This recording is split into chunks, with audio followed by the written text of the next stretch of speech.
They are mentioning, oh, here's another agreement we're gonna sign and then you can purchase the house. Where's the agreement, child? Ask me. It's nowhere. So boo-boo 1 through 3, all 3 of them, none of them signed the other agreement that they were supposed to sign. 17 years later is causing all 3 of them a headache.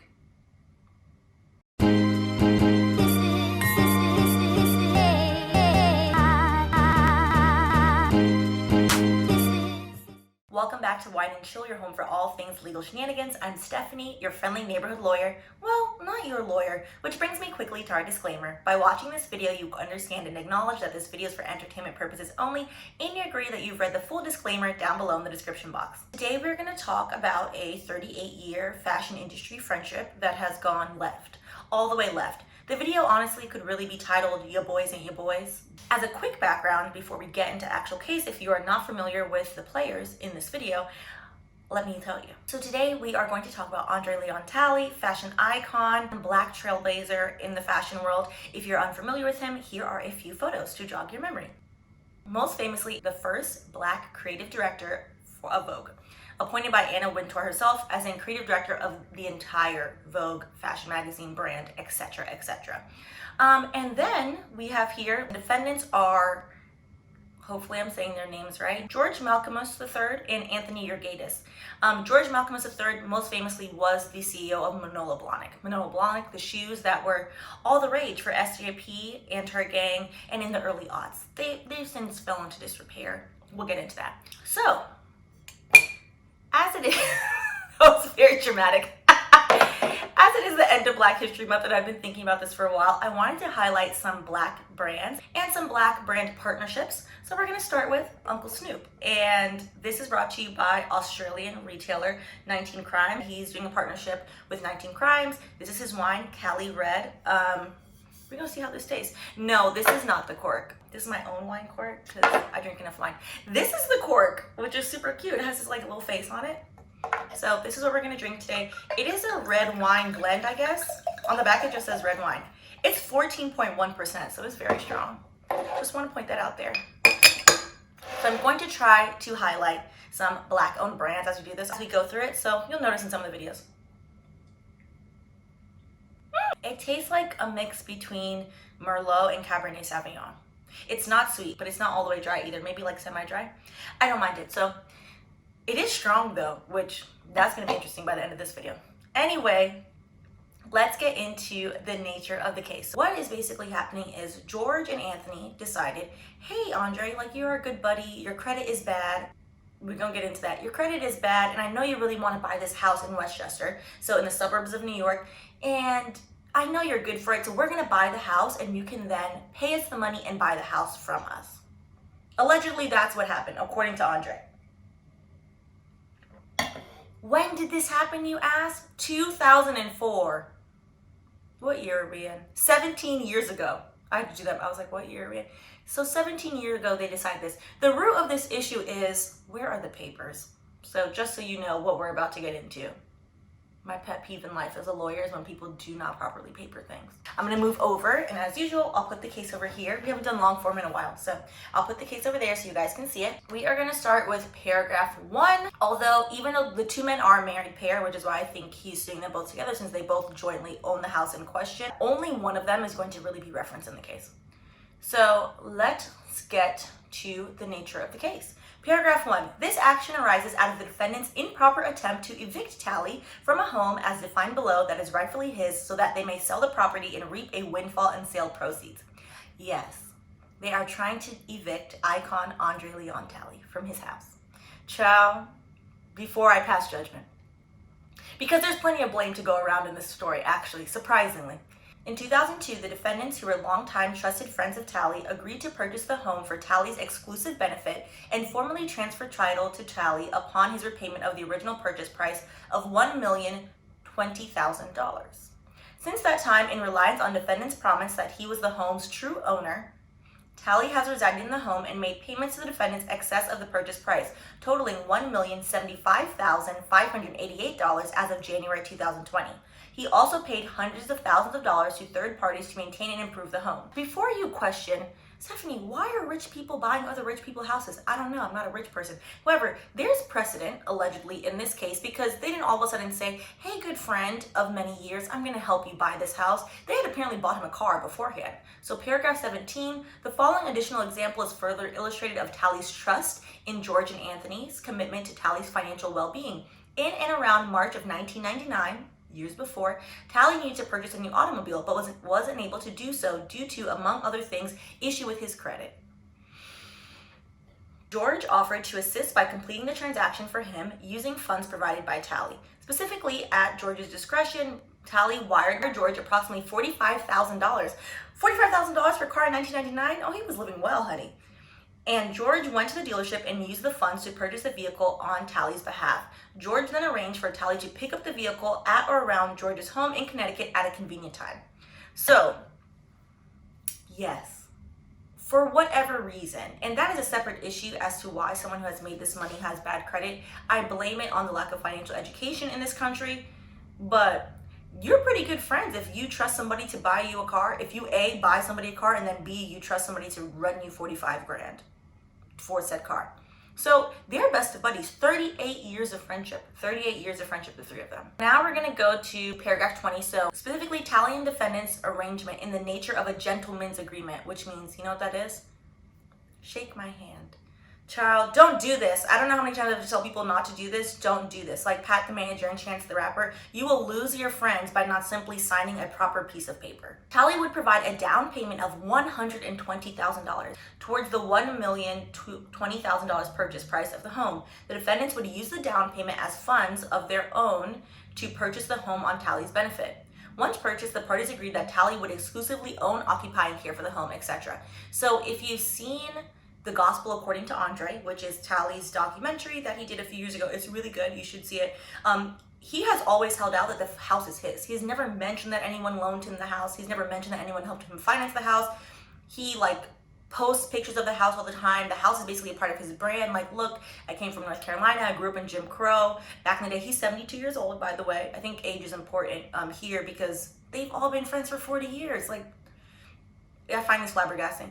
And he has basically been like, yes, this is my house, which is important because when it comes to squatters' rights, you have to have outright ownership and hold the house out to be your own, which he has done. So if his lawyer wanted to go down that avenue, there might be a case there, but we'll see. So the big issue here is we're gonna look at the lease because yes, they signed a lease for a house that allegedly, according to Andre, he was actually buying. So this is an improper contract. Like, did any of y'all read this?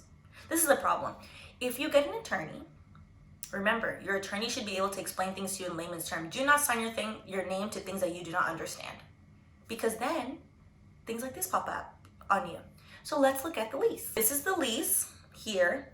As you can see, what year is this from? August 9th, 2004. 2-year lease with option to renew. You know how old this lease is? This lease, according to some of these documents, was never renewed. So this lease expired in 2006. For 15 years, they have been going on with no contract. Ciao. That's what I'm saying, that they're all to blame. Different levels of blame, I think, but all three of them as grown adults are to blame for this. Let's go through the lease because what is happening in this case is George and Anthony, George being the former CEO of Manolo Blahnik, which we're gonna get into Manolo Blahnik, the company's issues as to maybe why all of a sudden he wants the house back. What he is claiming is like, hey, I don't know what Andre's talking about. I always told him he's leasing my home, and if he wants to buy it, then he can run me $500,000 more. And Andre, in his defense, is like, what are you talking about? Like, we talked about this. You told me that this is my house. We shook our hands. Like, we've been friends for 40 years. Like, this is hurtful. All this could have been avoided if they had properly wrote this down. So the big question here, is this a lease or an intent to purchase agreement? Well, as you see, what does it say on the top of the agreement? House lease. When you sign things, you have to read them. But what I find interesting is once you then go to paragraph 22 in the lease, so again, this is from 2004, so that's probably why it looks a little bit raggedy like this. Some of the letters are cut off. Purchase of the premises. Tenant, so that's Talley. Tenant shall purchase the premises according to the terms and conditions agreed to in the we're gonna make up a word because can't see it, residential, maybe, contract of sale and any riders attached thereto shall be signed contemporaneously with the lease. So they are mentioning, oh, here's another agreement we're gonna sign and then you can purchase the house. Where's the agreement, child? Ask me. It's nowhere. So Boo Boo 1 through 3, all three of them, none of them signed the other agreement that they were supposed to sign, which then 15 years, well, no, 17 years? 17 years later is causing all three of them a headache. If you don't sign the paperwork, then you have nothing to prove. He said, she said is not going to go well. Yes, they had agreed that they were supposed to sign another agreement that said that Andre should buy the house. They didn't sign that, so that is null and that is irrelevant. That is a moot point at this point. But what I did find interesting, because in the case, you're going to see that there's numerous mentions to that the lease and the security deposit. They keep categorizing Andre's $120,000 that he gave them as security deposit. And then Andre and his attorney are saying like, no, it's not. It's a down payment on my home that you're helping me buy. Which, if we look at the rider, which again, see, none of this was executed properly. You see what these people did? July 9th crossed out to August because whoever their attorney was at the time couldn't be bothered to fix it. And then you have in paragraph 5, landlord and tenant are aware that the premises is not currently owned by landlord. So George and Anthony didn't even own the house. But based upon the mutual premises contained in the lease and residential contract of sale, that is the agreement that the three of them forgot to execute. The landlord shall enter into a contract of sale to purchase the premises and shall use their reasonable efforts to promptly close on such sale. Tenant agrees that the security deposit provided herein may be used by landlord as the down payment and part of the purchase price of the premises. So they are agreed, which is why there's all this confusion. So his security deposit is actually, in truth, they're all agreeing now, it's actually the down payment on the home. This all could be avoided if they had written this out almost 20 years ago. I really like this wine.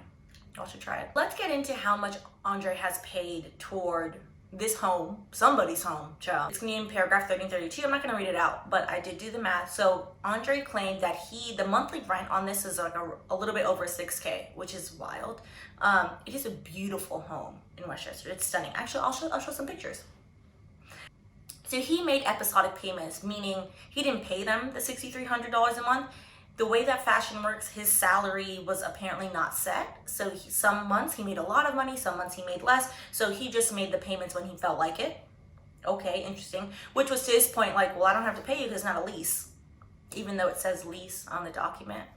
So altogether, over the past almost 20 years, he has paid $955,558, approximately averaging $59,000 per year. Also, he's paid upkeep on the house about $200,000. I know it's referenced to be like, see, look at all this money I paid. It's kind of pointless that that's referenced because in the lease under paragraph 2 of the rider, you'll see it says that he has to make all of the repairs on the house as the tenant. So that's kind of a moot point. I don't know why they reference that. So total money that this man paid for this house that may not be his house, according to the defendants, is $1,075,558, which is more than the purchase price, which was $1,020,000, which assuming that the house is probably worth more today because the purchase was in 2004 and houses generally appreciate. So, which is why they're like, well, you just want a windfall. You want X amount of millions of dollars a house is worth now. Now, if you're like me and you're wondering, what spurred this on? 40 years of friendship out the drain over a house, which is a big deal. What prompted this? Look no further than to paragraph 40 of the complaint.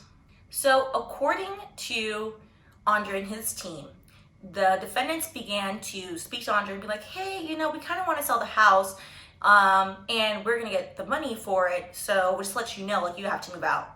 To which apparently they then told him like, okay, we could pay $500,000 more and we'll give you the house. To which Andre was like, no. We agreed to $1,020,000. I already paid $1,075,000. Like, I'm not paying you anything else. To then, the defendants then initiated a whole eviction proceeding in court. The embarrassment of this show. Like, I cannot imagine giving somebody $1 million over the years and them have the audacity to try and evict me? Like, we would get into a fight. Like, we would get into a literal fight. Paragraph 40. The discussion shortly preceded the filing of an involuntary, as in they didn't want to file this, bankruptcy petition against George's company, Manolo Blahnik USA Limited, in May of 2020, in which petitioning creditors sought from the company approximately $600,000. Paragraph 41, and I love the full shade. In return for his decades of friendship and trust, on November 12, 2020, George commenced a summary non-payment proceeding in White Plains City Court against Talley, seeking to evict Talley from the home and for a money judgment against Talley in the amount of $515,872.97, representing alleged arrears under the agreement from August 31st, 2014 to date. Arrears as in he's saying, like, actually you owe me back rent, boo, so run me the check. And then, according to André and his team, the defendants also made threats seeking to foreclose upon Talley's home in North Carolina, which had originally belonged to Talley's grandmother who had raised him. The audacity of that statement, child. When people are broke and when people feel like they were about to be encroached on in their rich lifestyle, your 40 years of friendship might go out the window. Just saying. Now, there's always two sides to every story, so the defendants have yet to file their response because complaints have responses. Their response in court, once they file their response, I'm very curious to see, because of course no one is going to be like, well, yeah, I'm the villain. I'm putting this 72-year-old man, my friend of 40 years, out on the street and threatening him. They're not going to agree to any of that. And to be honest, the truth is probably somewhere in the middle. The truth of the matter, outside of what either of them is saying, because these are allegations, is that the three of them should have signed a proper agreement. And for whatever stupid reason, the three of them didn't. That's the truth, regardless of who says what and who owns the house. Interesting article that I read that Chelsea sent me, and I'll link it down below, is that fashion, entertainment, I've noticed, does this too. Since the salaries are notoriously so low, there is a culture of gifting. So like they will give people bags, give people Gucci, give people a stylist visit to haute couture. When I used to work in entertainment and I made pennies as a practicing attorney, aka $30,000, I was broke, but my ass was sitting in floor seats to see Mariah for free. Yeah, that's not gonna pay your bills.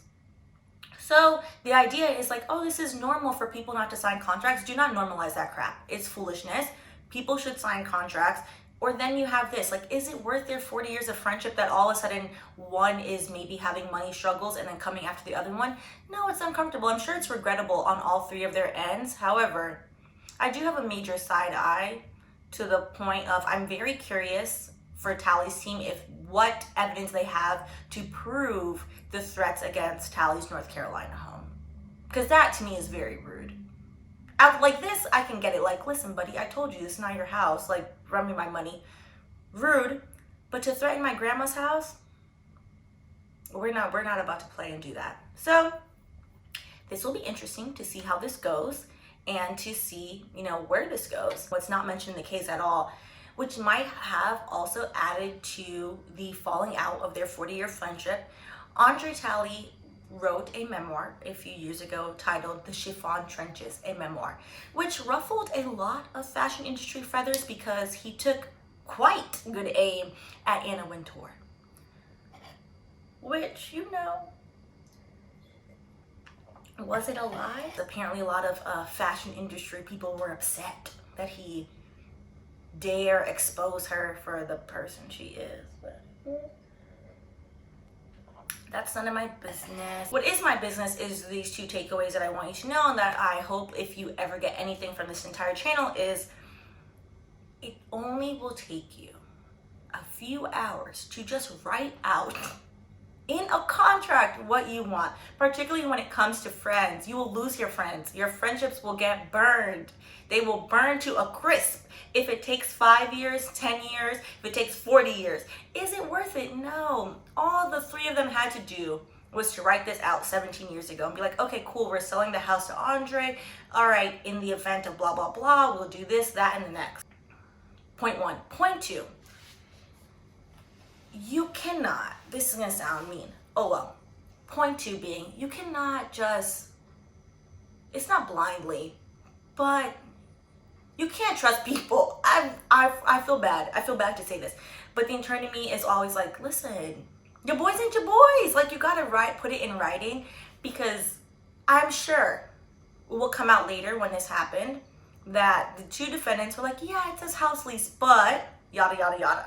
They clearly have two different understandings of this agreement, and they have two different recollections. It's been almost 20 years. These are well-seasoned older people. Do you think they remember the conversations around why the heck the document said house lease to begin with? Neither of them probably remembers.